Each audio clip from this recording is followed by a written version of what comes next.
So in the real world, what matters most is adherence to the diet. If you are someone who is able to control all the calories and weigh all the food and be mindful of those things, then in that case it doesn't yet matter that much which kind of food you eat. A leading voice in longevity, biohacking, and health optimization.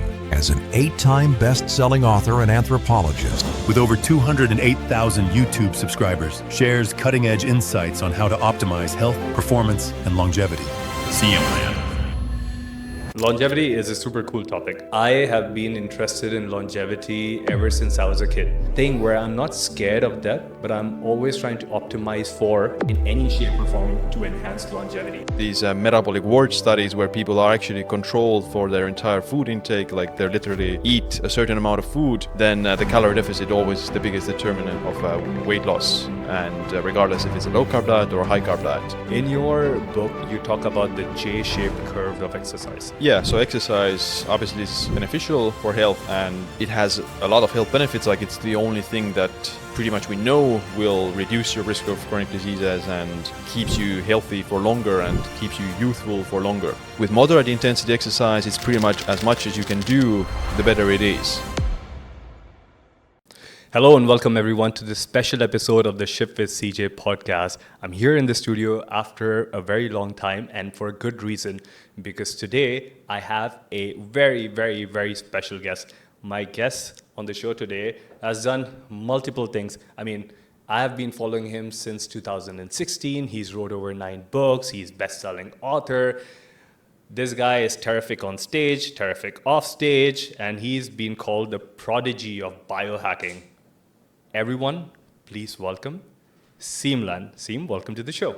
Yes, I'm happy to be here. Oh, I'm so happy that you're here with us, and especially you're in Dubai. Guys, Siim doesn't live here. He lives in Estonia, and he does biohacking meetups and workshops, and he's on stages in Europe and UK and US. So thank you. We should feel very lucky that you're here today. Yeah, I'm happy to be here. You have written a new book, which is called The Longevity Leap. Now, you've written 9 books. So, when you were growing up, did you like writing? Well, actually, not that much. Well, at least not in high school. I wasn't keen on reading classical literature or writing essays or something. It was not something I was super interested in. But during university, I started to like it for some reason. And studying anthropology, most of your exams and tests are essays or something, not like a question and answer kind of tests. They're more literature-esque tests. And I was pretty good at it. That I figured out that I was able to write essays quite fast, and I was able to research these topics also quite fast, and it kind of grew onto me. And during the last year of my university, I did start my blog, which was back then centered around just self-experimentation, health optimization, and biohacking, and all those different kind of topics, which then grew to my YouTube channel. And over the course of now I've been doing it for 7-8 years, the YouTube channel, and it's kind of always evolved and kept getting better. Right now, I think my content is 10 times better than it was in the beginning. Maybe you can remember as well. But yeah, well, I think your content back in the day was superb as well, because I remember that time I was on this all serious ketogenic diet, and you were posting a lot about keto and macros and micros and carb cycling. And I was like, okay, perfect. You're one of the biggest sources that I would go on to. Right. Yeah. Well, it has, obviously evolved a lot, and I'm covering nowadays mostly about longevity and health. So it's always been what I'm interested in and what I'm doing myself, the content that I create. And right now I've I guess evolved into caring most about longevity and lifespan. Longevity is a super cool topic. I mean, I have been interested in longevity ever since I was a kid.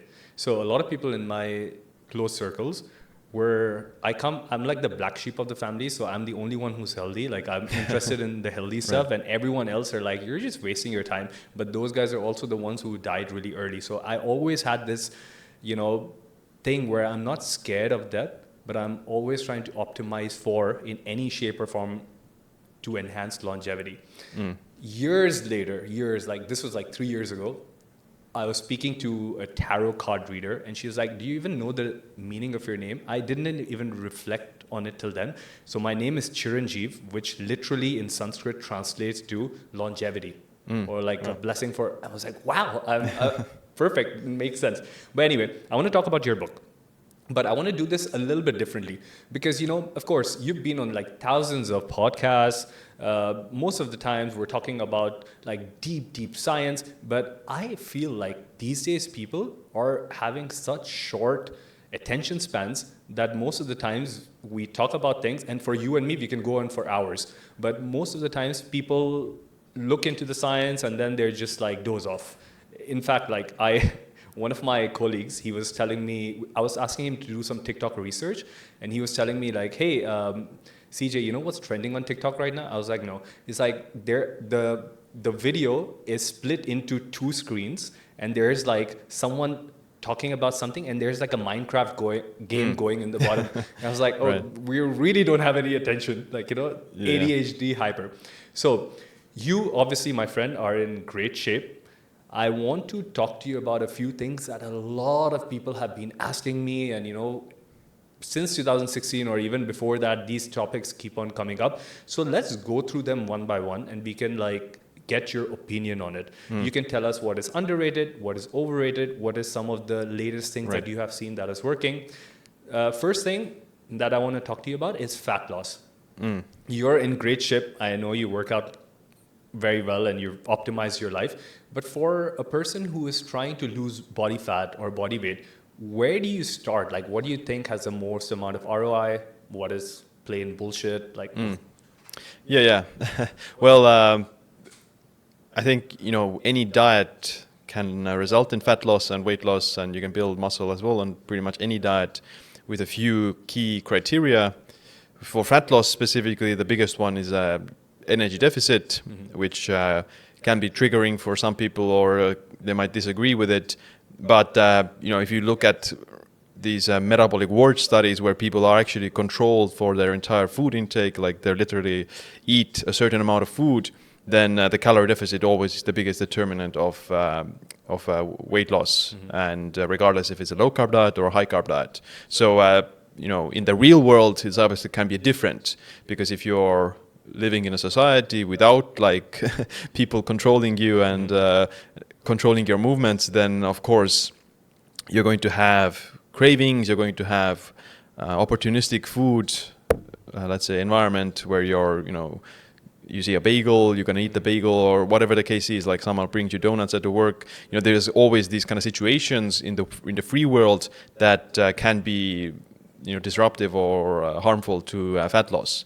So in the real world, what matters most is like adherence to the diet, which means that are you able to stick to the diet? Are you able to stick to a lower calorie intake? Are you able to not feel so hungry that you're going to overeat? And are you able to do it for the long term? So that's the biggest factor for fat loss in the real free living world. And there are some diets that obviously help to achieve that more easily, and others less so. So for less hunger, more satiety, more energy, then you generally do better on a whole foods diet, you know, that prioritizes protein, healthy fats, healthy carbs, fiber and vegetables. You're just going to feel very satiated and full by doing that.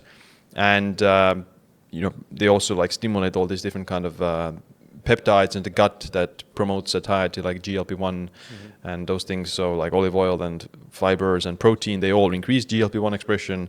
That makes you more satiated, and you end up eating less food for the entire day. If you are someone who, you know, is able to like control all the calories and weigh all the food and be mindful of those things, then in that case it doesn't yet matter that much which kind of food you eat. Like you could theoretically lose weight on a Twinkie diet, which has been shown to be possible, and you could likewise lose weight on a whole foods diet, as long as the, you know, calories and the macros are equal. You know, and there's also some nuances here that affect the calorie balance, such as the macronutrients, like a higher protein intake. So protein has the highest thermic effect of food, which means that you burn the most calories digesting protein. So if your diet is very high in protein, you're already like automatically losing certain amount of calories for digesting that protein. And because you're not eating, let's say, fats and carbs in replace of that, you'll be in a calorie deficit as a result of that. But it's still like calories in versus calories out because the protein makes you, like you're not absorbing all the calories in the protein because some of those calories are wasted on the digestion of that protein, if that makes sense. So yeah, I mean, from a dietary perspective, generally whole food and high protein diet is the best one. And from exercise standpoint, then with exercise, it's better to do some form of resistance training plus cardiovascular exercise for the general health benefits. You don't need to do exercise specifically to lose weight as long as you're in a calorie deficit, but it helps to create the calorie deficit. And if done right, then it also improves metabolic health and reduces satiety and cravings overall if you, let's say, do the right type of exercise. You mentioned craving, and this is very interesting because people can have, we know that willpower degrades as the day passes by. The more you use, the more you lose. It's also, some people also say it's a muscle, so you can strengthen it. But ideally, somewhere around the afternoonish is when people start feeling their cravings. Like they start in the morning, there's enough glucose in the brain, and they can make better decisions, and then cravings come in. Are there any new, you mentioned protein, just to recap for the audience, protein is really good, fiber is really good. There's also added benefits of the fiber acting in your gut, making things like butyrate or, all of these short chain fatty acids, which will also help you feel satiated to a bit. But is there any other trick or a hack that you've seen that people, the moment they're feeling cravings, they can is there one pill that can, apart from all the GLP-1? Right. There are some supplements that could also increase GLP-1 and support weight loss, like berberine. So there are actually quite a lot of randomized controlled trials where berberine, some are 500 to 1500 milligrams a day, helps with weight loss and reducing waist circumference. And one of the mechanisms is that it increases GLP-1. It's of course not nearly as effective as Ozempic or something, but it's if you're not super clinically obese, then berberine could help with that to a certain extent. And it also has antibacterial effects, so it can help to fight endotoxin and the bad bacteria in the gut. So that's one option. Another option might be again more controversial, which is diet beverages or diet soda. So there are actually randomized controlled trials where people who drink diet soda lose more weight than people who drink water, which contradicts all the ideas that diet sodas make you gain weight and make you increase insulin that prevents fat loss and makes you diabetic. When you look at the actual randomized controlled trials, then people who consume diet beverages or are told to consume diet beverages, then they end up losing more weight than those who are drinking water. And maybe part of the reasons is because it's kind of tastes sweet. It kind of tastes like a treat, and you probably end up eating something else. You end up eating less something else that is sweet later. So if you're craving for sugar, you drink the Diet Coke, you're not going to eat the donut or the bagel. Makes sense. At least that's for what could happen for some people. There's also probably some people who it's the opposite, that they drink the diet soda and they end up craving more of the donuts and they end up eating the donut. I guess it's very individual of what the response might be, but there's nothing, let's say, objectively in the diet beverage that would make you gain weight or prevent the fat loss. If anything, then it could help to curb the cravings. Because at the end of the day, it's the calorie deficit, and if you're not eating anything, then you end up losing more weight, so to say. With water, yes, water can also help with that. If sometimes you might be dehydrated, I think sparkling water is a very good hack as well to reduce cravings and hunger, because it's tastier than regular water. Maybe the carbon dioxide may also have some pro-metabolic effects. But it certainly helps with hunger and cravings to a certain extent. Maybe squeeze a bit of lemon or some electrolytes in there or something like that. You can make it flavored as well. But sometimes regular sparkling water can help. Like out of my personal experience, every time I feel not like craving, but like I know that I'm getting hungry, every time I have sparkling water, it completely, at least for the next hour, it diminishes it. And I also like what you said about the lemon and some salt, so you get some electrolytes in. And sometimes it's hydration, sometimes, you know, the mineral balance is completely low, and because of that, our cells are not able to perform the duties that they're usually doing, and giving them a little bit of extra support works.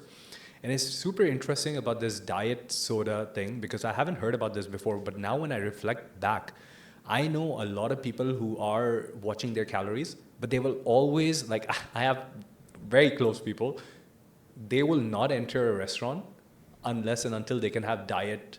They choose their brand, either Diet Coke or Diet Pepsi, whichever fan they are of. But with every meal, they have to have it. And usually I see that they're the ones who naturally go to this 80%. They will never go to 100%. They'll have their meal, they'll have their Diet Pepsi, which is a non-negotiable, and seems to look like they have much more control of their appetite. So there could be something fantastic. You mentioned berberine as well. Berberine also, I mean, it also works with, in your book, you talk about comparing berberine with metformin, which is, let's call it a diabetes drug, or like something that can, a glucose disposal agent, pharmaceutical, which is very powerful. Have you experimented with metformin? Because I know a lot of people now that they're like, okay, you know what? We read it on a or we saw it on a podcast. We'll do 1/4 of the dose of metformin. Do you have any experiences of using those? I have taken it for some time, not right now, but yeah, I mean, the research about metformin is quite interesting. It's certainly very beneficial for people who have diabetes or insulin resistance, and reduces risk of heart disease and cancer in diabetics. So it's literally life-saving for diabetics. For in the longevity space, it's always also associated with reduced mortality in non-diabetics, mostly from like a past study that found that non-diabetics who didn't take metformin had worse mortality risk than the diabetics who were taking metformin, which would be very, let's say, contradictory in the sense that diabetes, increases your mortality risk, and non-diabetics saw a higher mortality risk than the diabetics who were taking metformin. So it would be that metformin somehow completely negates the negative effects of diabetes and also improves your mortality chances compared to not even having diabetes. But that study was with a few flaws, and the reanalysis of that was done, I think, 1 to 2 years ago.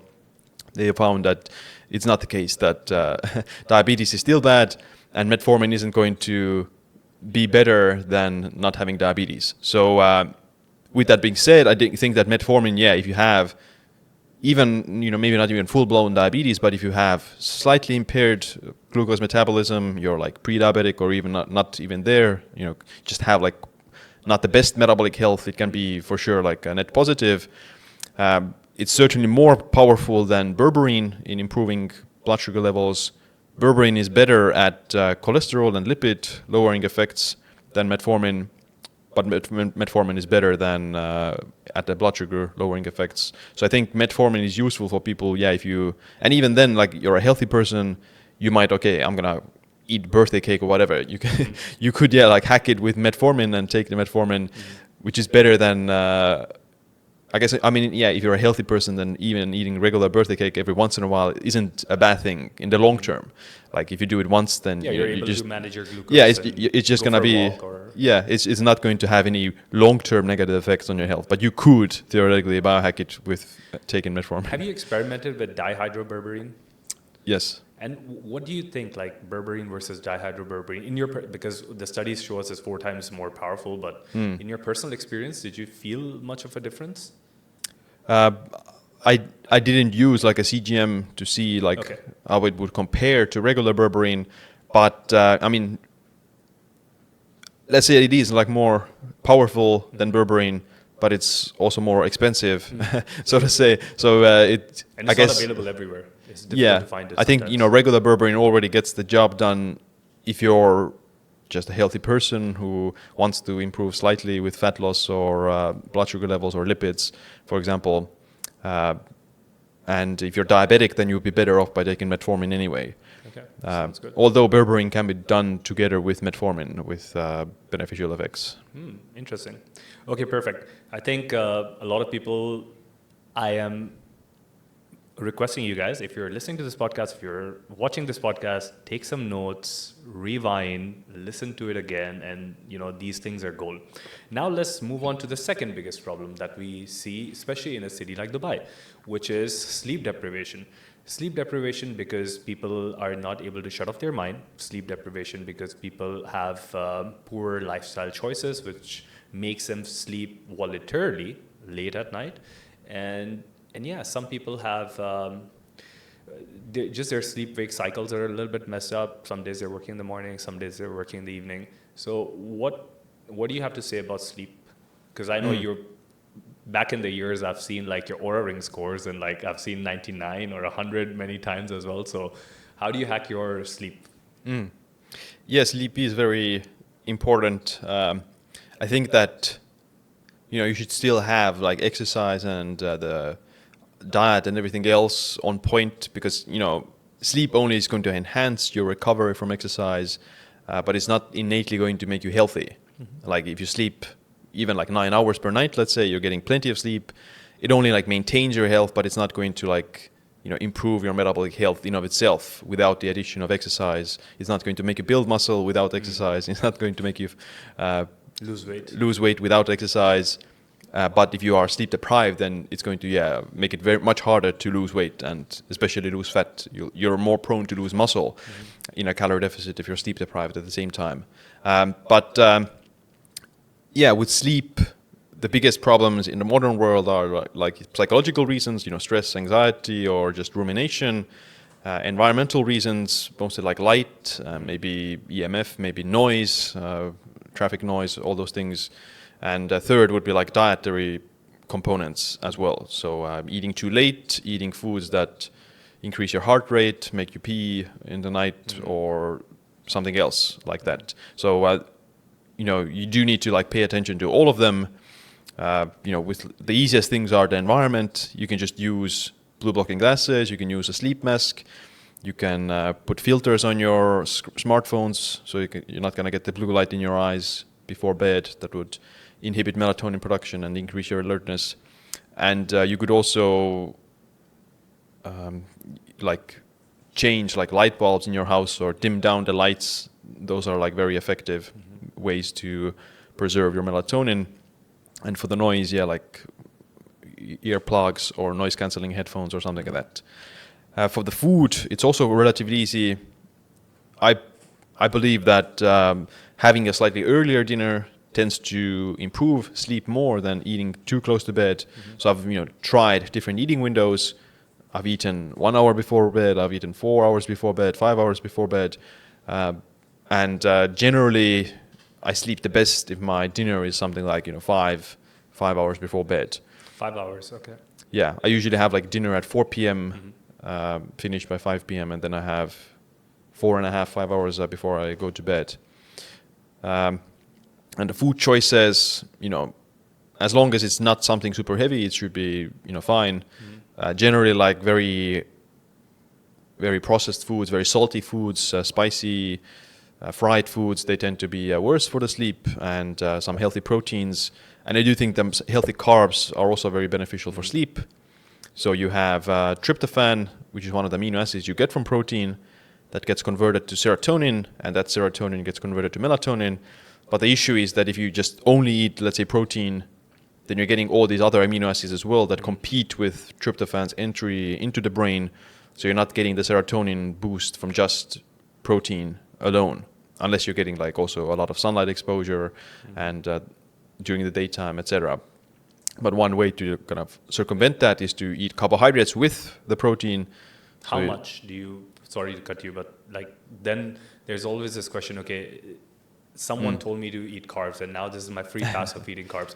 Right. Ideally, do you have a ratio of carb to protein, or is just like make sense of like whatever you're doing that day and use? Yeah, it depends on the person and the requirements. So, I can eat several hundred grams of carbs a day and be very fine. For someone else, it can be a recipe for high blood sugar and other issues. So it depends a lot on their particular metabolic health and situation. So yeah, I don't think there's any like one size fits all macros for everyone. I do think that protein is pretty much the same for everyone. So if you're getting something like 1.6 grams per kilogram per kilogram of protein per day, then that already like maximizes muscle growth effects, and it, you get satiety and all the nutrients you would need from that amount of protein as well. So you don't need like massive amounts of protein, and everything else, fats and carbs, is kind of whichever you prefer. So there's no like specific amount of carbs your body needs. With fats, you do need a certain amount, but it's not like a high amount of fat. So if you're getting 50 to 70 grams of fat per day, then that's already covering all the essential functions that your body needs. So I prefer that kind of approach, that I take my protein, take my fats, and everything else comes from carbs for me. Someone else, it might be different. But yeah, going back to the carbs, then eating the carbs, it's not, you don't have to have like a massive amount, just a regular amount of carbohydrates, like a sweet potato, a banana. Kiwis before bed actually have been shown to improve sleep. So like 2 kiwis, they're very good for sleep. And just some healthy fruits or something like that. That's more than enough to help with tryptophan getting into the brain to help with the sleep. What about supplements? Any favorites? Yeah, I mean, for sleep, melatonin is very well researched and proven to work for sleep latency and sleep duration. And interestingly, there was like a recent meta-analysis of several clinical trials where they saw that the optimal way to take melatonin for the sleep was 4 milligrams 3 hours before bed. Although they did compare it only to like a 2 milligram dose 30 minutes before bed. Maybe smaller doses would be better or something else, but yeah, it makes sense if you take 4 milligrams 3 hours before bed. So by the time you're already going to bed, you have higher levels of melatonin, because if your melatonin supplementation can shift your circadian rhythms in either direction. So if you take it too early, then you're shifting your circadian rhythm earlier. If you take it too late, like immediately before bed, then you're actually shifting your circadian rhythm later. So yeah, probably not the best idea to take it only like immediately before bed. Probably better to take it A few hours before bed, because then you're already kind of tired from that melatonin when you go to bed. What about, have you tried experimenting with high dose melatonins, like 100 mg, 200 mg? I haven't tried 100 milligrams. I've tried like 10 milligrams. It's research is quite interesting that this 10 milligrams is shown to have anti-inflammatory effects, also lowers lipids and improves metabolic health. It didn't feel, maybe there's some adaptation period. I didn't feel like very, energized in the mornings because of that. Very groggy, right? Yeah, always felt like a melatonin hangover a little bit. Melatonin hangover. Yeah, I haven't tried 100 milligrams. Yeah. I have found that on Amazon there are like pills with 100 milligrams supplements, but I haven't found them in Europe. So maybe if I'm in the US, I'll try it out. But it's also strange to look at supplements, because I think there have been like so many different examinations of different supplements, and they show that in certain categories like melatonin, you could either be getting like a 20 to 40% higher melatonin or lower melatonin based on like different brands, correct? Yeah, it can be something like up to 470% Oh wow, more dose. 470%, that's crazy. Yeah, but I mean, let's say you get like 1 milligram pill. Or 0.3 or Yeah, so it's 470%. It's 4.7 milligrams. So it's very small amounts still. It's so interesting. Like one thing that went in my head while you were talking about this is also the idea of calories in versus calories out, right? CICO. We know that it is one of the most important factors, like you mentioned, but also the modern ways of estimating calories, or these the ratios that are online. So if anyone who's listening, there are different kind of like Harris-Benedict ratio and all these other ratios where people can go in, they can type in their age, how active they are, what kind of things they have, and then it'll give you like an estimated calorie ratio or like calorie intake for maintenance, for growth, for fat loss. But just a good thing to highlight, like sometimes, and I want to know your views on this, if we read a protein bar is like 200 calories, then most likely it's not 200 calories. There is some sort of, I think it's like 15 to 20%. It could be above or below. And also, when you look at life as a general thing, all of these small percentages, they add up. And also they say now that sometimes you look at like, for the average person who's on a cardio machine, they're on a stepper machine, and they estimate that they're burning X amount of calories. And then they're looking at their diet. So just like the point I want to bring forward is like also look at it from a flexibility point. Like not everything is grain in stone, and there can be some calculations which are, so listen to your body mostly. But like, yeah, I would love to know your opinion. For sure. Like it's not a perfect method, and I guess the main idea isn't so much that there is a specific number that your body has. There's like it's true, your body doesn't have a calorie meter, so to say, but there is an energy balance. So, and calories are just a way to assess, kind of predict that energy content and predict the energy balance of your body. So the energy balance can be completely different from whatever the numbers the calculators say or the food has. But the point is that there is an energy balance. After which, and many things affect that energy balance: hormones, time of day, sleep, toxins, excess. Yeah, I mean, there's a lot of thyroid function.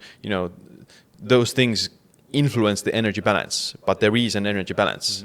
So to say, we don't have a perfect way to measure that energy balance, and there are some exceptions to the rule. But usually those exceptions aren't like permanent. If you starve yourself for, let's say, 7 days, you're on very low calorie diet, and you start eating again, it feels like you could eat everything and you're not gaining weight. Because it's a very kind of, I guess, like a very extreme scenario where your body becomes very inefficient at absorbing the nutrients as well. And you're actually not like storing the weight. But it's a short-term adaptation. If you do that, if you eat like 10,000 calories for 3 months, you're going to eventually start gaining the weight back. And it's just an example that there's, it's very adaptive system, obviously. But there is like an energy balance. That energy balance fluctuates a lot. We don't have a perfect way to assess that. But if you are, let's say, and another extreme example is, bodybuilders. They're the leanest people in the world. And they're also the most meticulous with the diet. And they always, they pretty much if you want to get to Olympia, Mr. Olympia stage, you're competing with everyone who's counting calories and counting macros. And the one who is getting the leanest generally, of course, there's other things as well, steroids and hormones that affect that. But generally, they all count calories very meticulously. They are preparing very hard for that role, and they're also the leanest. So if you're taking like an extreme example, then calories matter for them 100%. I remember seeing this old school Ronnie Coleman videos where he used to wake up at like 4 a.m. or like 3:30 a.m. and he's like, I've got to complete my one meal, so I have to just wake up and eat this one meal. And like, of course, we were kids back then, but it was interesting to see like what kind of dedication and passion these guys have. Right. Now let's, you spoke about something interesting, which was exercise. So let's move on to exercise. In your book, you talk about the J-shaped curve of exercise. And you also have certain numbers of like, okay, 900 minutes per week of maybe just light walking, yoga, things like that. And then a few minutes for high intensity. First, let's just start off with like the J-shaped curve of exercise. And then you can build on there for like longevity and muscle gain and all of that.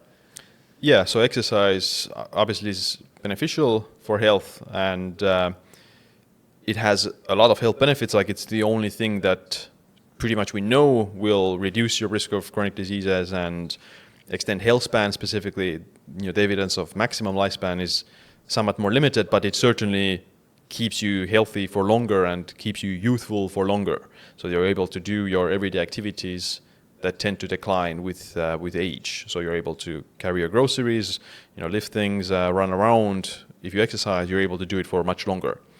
Granted, you're not getting injured at some point. But yeah, like too much exercise can be, of course, harmful. It's like this positive stressor that if you're not doing enough or not at all, then you're experiencing increased harm. If you're doing too much, then you're also experiencing increased harm. So the sweet spot is somewhere like moderate amounts of exercise. And there's quite a lot of research about this topic. It's hard to make any definite conclusions about that because many studies they're not standardized in the way to like measure these things. They don't standardize with resistance training, for example. They don't standardize the intensities and how much time you rest between sets, how many sets and reps you do. They only look at, okay, how many minutes per week do you do resistance training. So it's not a perfect, let's say, conclusion, but theoretically still excess exercise, excess resistance training, excess interval training, excess cardio, all of it can be harmful. Let's talk about what do you do? Because I think you've figured 99% of it out, so we can like learn from what you're doing every day. Yeah, I can share what my interpretation and conclusions based on the literature I've read is, and one thing that really changed my mind about it a lot was a 2023 review that looked at all the major studies done over the last 5-6 years on exercise, and they came to the conclusion that with moderate intensity exercise, it's pretty much as you can do, the better it is. So it was like a linear association with reduced mortality and reduced heart disease. So 100 minutes per week of moderate intensity exercise, which is 40 to 60% of your max heart rate, that's better than 0. But 900 minutes was better than 100 minutes. So it's like a linear association. They didn't look beyond that. Maybe at some point, maybe if you do 2,000 minutes, maybe it's going to be harmful, but at least 900 minutes per week is still beneficial. And I'm trying to add more of this moderate intensity exercise rather than only doing high intensity exercise. Give us an example of this moderate. Moderate intensity is 40 to 60% of your max heart rate, and it depends a lot on your age. If you're older, then that's lower heart rate. For me, I'm 30, so for me it's something between the range of 90 to 115 beats per minute heart rate. So this is like a light jog. It can be light jog, light cycling, hiking, speed walking, stretching, some sort of animal flow, mobility exercises. Yeah, zone 2 is 60 to 70%. Okay, sorry. So it can be that, but it has to be slightly lower intensity. Just light movement, and I just go for walks generally every day. Do some. How long are you walking? Because in the book you said that correct me if I'm wrong, you said that people who walk 8,000 steps versus 16,000 steps. 16,000 steps has a 5% decrease in all-cause mortality. No, it's so that compared to people who walk 2,000 steps a day, those who walk 8,700 steps a day have 60% lower all-cause mortality and 51% lower heart disease. But going from 8,700 to 16,000 provides an additional 5%. Okay. So those who walk 16,000 have 65% lower mortality risk compared to those who walk 2,000. So you want to get at least, the majority of the benefits come from going to 8,000, 9,000 steps. If you double that, then you get only 5% extra. How much are you walking? I walk usually something like maybe 10,000. So I'm not going aggro for the 16,000. I'm going 9,000, 10,000, 12,000, something in that range. So I'm walking. I'm doing, if I go for a forest walk or hiking or something like that, that's nice. I do light cardio quite a lot every week, maybe 2 hours per week of this zone 2 on the 60% of heart rate. That's pretty much it. With high intensity exercise or vigorous exercise, which is 70 and above percent or 60 and above, they found 60% of your max heart rate and above. They found that there was first of all, it provided less risk reduction than moderate intensity exercise. So it's still to a certain point provided a reduction in the risk of mortality and heart disease. But at some point, it became like a J-shaped curve that if you do it too much, mostly I don't recall exactly, but for heart disease, it was if it was above 240 minutes or 300 minutes, somewhere in that range, then it started to provide it like reversed the course, that it started to increase the risk. And my takeaway from that is that yes, doing zero high intensity exercise is bad, but if you do too much, if you do like over 4 hours, 5 hours per week, then it might be more harmful in the long term. So I'm trying to kind of achieve this sweet spot somewhere in the range of like 250 minutes of vigorous intensity exercise. So that's interval training and resistance training. So what I'm doing is I'm doing 3 times a week, I'm lifting weights, which totals in about like 180 minutes per week. Mm-hmm. And then I'm doing interval training as well for 30 minutes, maybe twice a week. So that will put me in the range of like 240, 250 minutes per week of vigorous intensity exercise. What's your training split like? Because like ever since I've known you or, you know, seen you multiple times in different conferences, your body shape, like I remember when you were in London, you were super lean, and then maybe we met in the US or somewhere we met, and then you were like super buff, like which was also not like the buff that everyone imagines with a little bit of fat, but like super chiseled, but like super buff, and like now you're in great shape. So what, like over the years, how has your training split or training styles changed? Are you doing more of bodybuilding? Are you implementing some CrossFit or one like, you know, one set to failure, or what's your current training look like? Yeah, I like strength, so like powerlifting style. I'm not like interested in getting massive with muscle mass, but I am interested in increasing like lifts on the main compound lifts, like squat, deadlift, and bench, and those kind of things. So I'm kind of focusing on those most of the time. And yeah, the reps are going to be something like 5 to 6 reps per set. That's what I've found works very, very nice for me. And 3 sets of 5, for example, is a working set usually for one exercise. And I do, you know, calisthenics obviously as well. I like calisthenics. I might do some, like kettlebells. Like I use kettlebells for mostly like some high intensity intervals or some circuit training or something like that. But I like to kind of keep them slightly separate. So I don't like smashing all things together, like doing cardio with weights. I don't like to do them together. If I'm doing cardio, then I'm doing the cardio. If I'm doing weights, then I'm focusing on the strength. And I'm not even trying to even like get super exhausted with the weights. I'm focusing on the strength and power with those exercises. And with interval training, then I am trying to actually increase my heart rate high. Interesting. Okay, so I think we've got enough on the exercise piece. Thank you. Let's jump on to longevity. Here, I want you to give us like your top, now you've written a book and you've written multiple books and you speak to experts all over the world. Give us like your 3 to 5 top tips for longevity. Like you can just list them out, or like we can go one by one and you can think about it. And then we can just dive into those top 3 or top 5. Yeah. I think first would be to kind of be deliberate about it in a sense that, you know, track things and see where your health is at. Longevity is very kind of complicated, and we don't have like a perfect understanding about it. And there's always like some people live long despite smoking and despite drinking alcohol and living a very like non-healthy lifestyle. The blue zones, Jens Clement.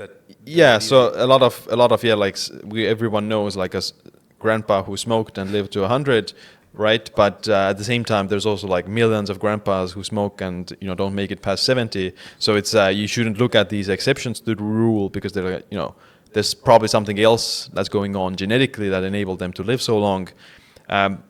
So we don't have like a perfect understanding of, okay, why do these people live so long?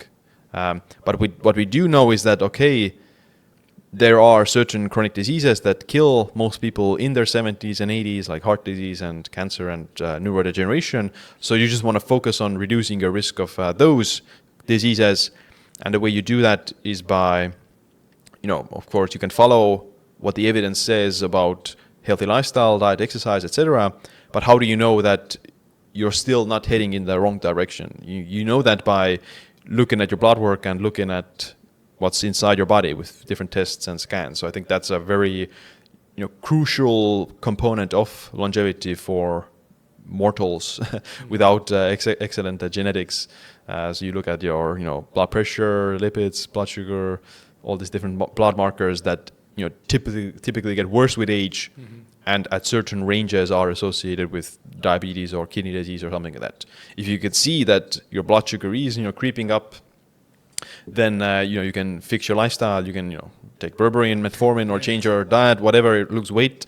They all Exercise. will. Yeah, they will kind of. Some people might need like a wake up call. That usually the wake up call happens when they get diagnosed with diabetes, unfortunately, which isn't too late. Like there are certain percentage of people who do get whatever chronic disease and still make it to 100, but it's much smaller percentage compared to those who avoid these chronic diseases and make it to 100. So the best thing is to avoid these chronic diseases by tracking your blood work and adjusting your lifestyle according to the results of that.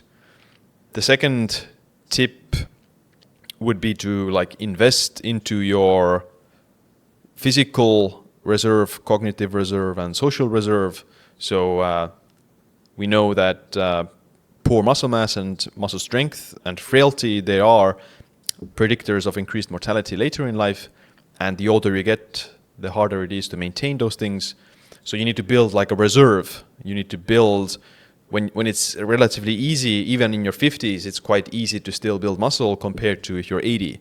So you need to build a reserve of physical density, like muscle mass and strength and bone density, as well as cardiorespiratory fitness as well, that you have a good cardio system. You can build that reserve earlier in life so that when you're 80, you're not falling behind, which puts you at a much higher increased risk of premature death. And the same with your cognition. There's a thing called cognitive reserve and brain reserve, which refers to your brain's ability to counteract this age-related decline in cognitive function. So things like education, learning new languages, new experiences, socializing, healthy diet, those lifelong cognitive work, those things maintain your cognitive function and build this cognitive reserve that it doesn't completely protect against neurodegeneration, but it does reduce the symptoms of cognitive decline later in life. And the last one is also the social reserve. So loneliness increases with age. The older you get, the more likely you're to be alone. And one of the biggest predictors of longevity is social relationships and happiness and feeling good about yourself and others. And if you don't have that social reserve, then again it's first of all, you might not have the desire to live that long, and second of all, it's also a big predictor of chronic diseases and mortality. Even something like you're 80 years old, you fall, there's no one else to call the ambulance for whatever help you need, and that you're going to have a worse outcome compared to you have someone in your house, like a spouse or child or grandchild who can call the ambulance and get you the help you need. That can be like life-saving if you're 80 years old, for example. So building up your social reserve, physical reserve, and cognitive reserve, and it has to start early. You build it throughout your life. And the last tip would be, I guess, I think not being too attached to this. So you shouldn't let your longevity routines be a bigger stressor than whatever you're trying to avoid. So if you're very neurotic and stressed out about your exercise and diet and supplements, there's air pollution or seed oils or artificial sweeteners, if you have a very fearful mindset about the world, then chances are it's going to cause more stress. And I think it also just means that you might not have the confidence in your own body's ability to be resilient, and it might also you're just more vulnerable to all these things. Whereas if you're confident and healthy about your ability to bounce back from whatever unhealthy thing you're doing, then it becomes a more harmful thing. I love the last point because I think there are multiple books written on it, like basically the biology belief by Bruce Lipton. We in the traditional Indian and the yogic sciences culture have been talking about this for the year, like thousands and thousands of years, that every word, every action, every thought that you are having or you're saying is not just the person that is around that's listening to it, it's also your cells. So the more you keep being fearful and the more you keep saying, oh, seed oils, this might wreck my sleep, or today I missed the workout and I'm not going to be as strong tomorrow, your body's just going to be like, and there are trillions of cells, they're just going to be like, okay, perfect. These are our instructions. Let's follow what you're saying. Right. And then it's like a vicious cycle, right? Like you do that, you get a little bit of dopamine, and then it happens again and again. And someone says, oh yeah, like if you have friends which are also saying, oh yeah, we're not going to do it because, we might just miss our steps or my rings for today.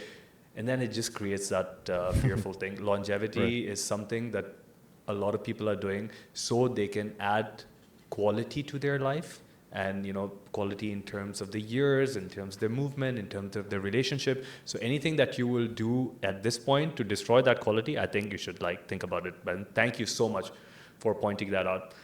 And I mean, I can talk to you for hours and hours, but that's a lot of things for people to digest. So we'll let people digest it, and then you're here next time. We can ask people what questions they specifically had and then build from there.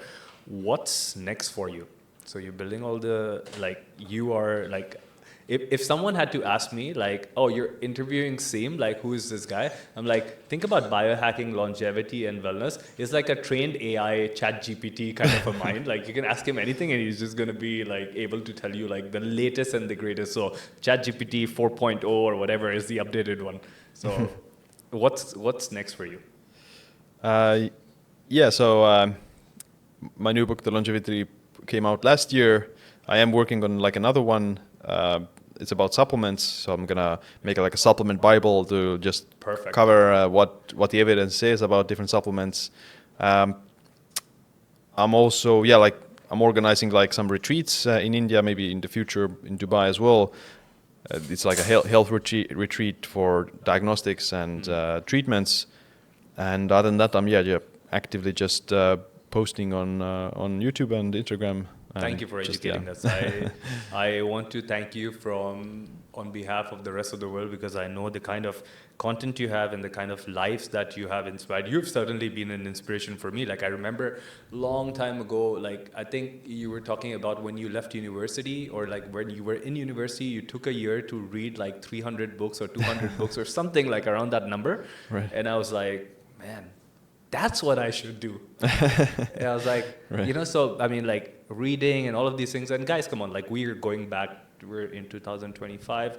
We're talking 2015, 16, 17, so 9 years maybe. But yeah, you've been inspiring me for that time. I really appreciate that, and I'm sure thousands of other people. Now, what I want to check with you is imagine, not just imagine, if you can go back to your younger self, you have this time, you take the time machine principle or whatever, you go back to your younger self, you can peek back and say, hi, little Siim, or maybe Siim last year. Here's one piece of advice. What advice would you give yourself? For general life or anything, health? You can even say, oh, buy crypto. Right. Well, I think one thing, is to, so you want to take shortcuts in your life to not have to go through all those things yourself. So it's better to learn from someone else or from others, which I have done throughout the life, but I would do that more. Learn from others more to shortcut your learning curve. I guess that's amazing, because I guess at the end of the day, there are only two paths. One is the longer path, which has a lot of hurdles. You might get hurt, you might never make it, and you might spend an entire life and you might get a little bit closer. And then there's the other part, which is, I guess, more of the biohacking mindset. Listen to people who have walked that path, listen to people who are already there, but you're 20 years behind them. They can mentor you, they can coach you. And one concept that I also like is actually paying for education.